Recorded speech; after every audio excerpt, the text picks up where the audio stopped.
Gunther, a pretty tricky 24 hours in the Formula One paddock. What's the general feeling like in the paddock and at the team today? I think after yesterday, when we were all assured that we are safe, I think the feeling now is just we have to move on. We need to get over with this and focus on the weekend and on the sport. You know, that is the important thing to do now. Phenomenal first weekend for the team. A great drive from Kevin. We probably don't need to go over that again. Mick, so nearly in the points. Was there any thought process maybe about whether bringing him in under the safety car or anything like that might have potentially changed things? Obviously, we discussed it, and then it was decided not to do. Now you could say if and when, but we will never know because we cannot replicate it. So it was discussed. We didn't do it. If he would have done it, wouldn't mean that for sure he would have been in the points. But could have there been a chance? Yes, we thought with this one doing it like this, maybe it would work as well, and it didn't. I know there was worries going into Bahrain about the reliability of the car. Panned out beautifully for that race. This weekend has proven a little more difficult. How on top of things are you after a very difficult day yesterday? I think the annoying thing was the issue in FP1 on Kevin's car was the same as we had in Q in qualifying with Kevin in Bahrain. It was a leak on the hydraulic system. Very disappointing, but we thought we had it under control and we didn't. And then in FP2 he went over a curb and we damaged the floor, and by damaging the floor, they damaged the ECU, and then the engine didn't run anymore. So that was the problem there. So I wouldn't put that one down as reliability. That was more like inflicted, you know. So still not right. I mean, he should have not done that. But I don't know. To answer your question, hopefully we get it better today because he needs some laps in the car. How nice is it standing here, knowing that Q2 is, I guess, kind of a minimum expectation from a year of such hardship and difficulty for you guys to be third in the Constructors' Championship. And I know we've only had one race, but to see that smile on your face, and more importantly, I guess, the smiles on the faces of everyone in that garage. No, it's fantastic, and I would go even more. We tried to get into Q3, just that you know. I said minimum expectation. Okay, sorry, minimum. Yeah, the minimum. Yeah, exactly.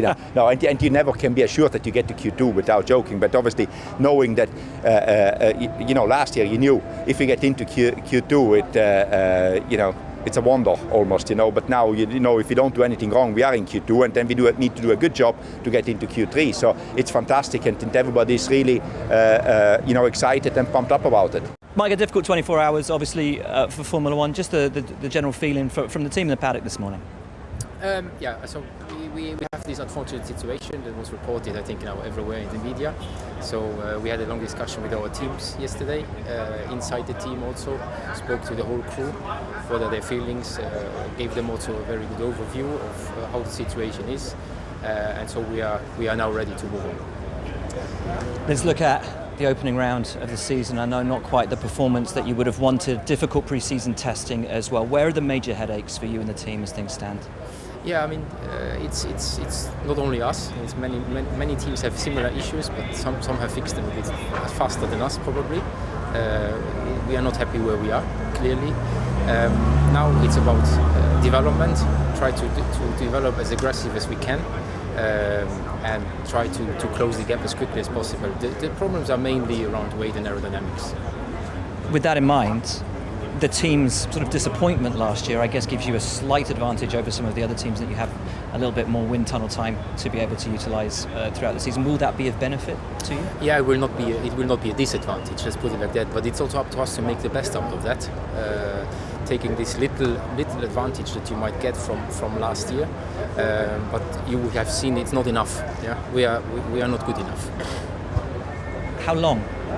And I know it's the impossible question, but how long do you perceive until you're at a place where you are at least happy with, I guess, the base level of the car that you can then build on and start to put into a more competitive position? The most important is, you never have a step switch. Yeah, you never have. This does not go by you put three things on the car and you move in a completely different place on the grid. It's about continuity. So you have to try to every race and every event. You need to bring parts that improve the car as much as possible, and then you will do it anyway gradually.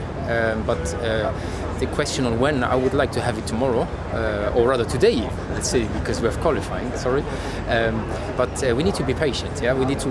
It's a lot of analysis behind, and we need to make the right conclusions and then take the right steps. Tricky pre-season for you guys, but lots discovered, lots to work on. How much of a step forward did you feel that you as a team took in Bahrain, and what learnings did you manage to take from your first Grand Prix? I think it's very tricky, and it's very difficult to move on to do substantial changes. Just, was it the second test with 3 days, and then the week after the first race, and then just the week after now the second race. So I think what we learned, we had to collect the data, learning from the data, and then I think to react from that is not yet. So it will take a while. I know the drivers weren't expecting Bahrain to be the easiest of weekend given the nature of the circuit, but given Alex's incredible qualifying run, given the pace that was shown on occasion during the Grand Prix as well, how much positivity can you actually take from that?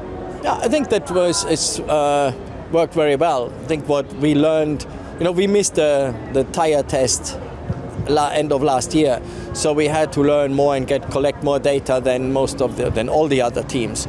And I think what we learned during testing and the free practice in Bahrain, that Alex could show that in qualifying and could do something that we didn't expect before. And also on the race on certain tires, I think we had quite a good race speed, and we're looking forward to the race this weekend.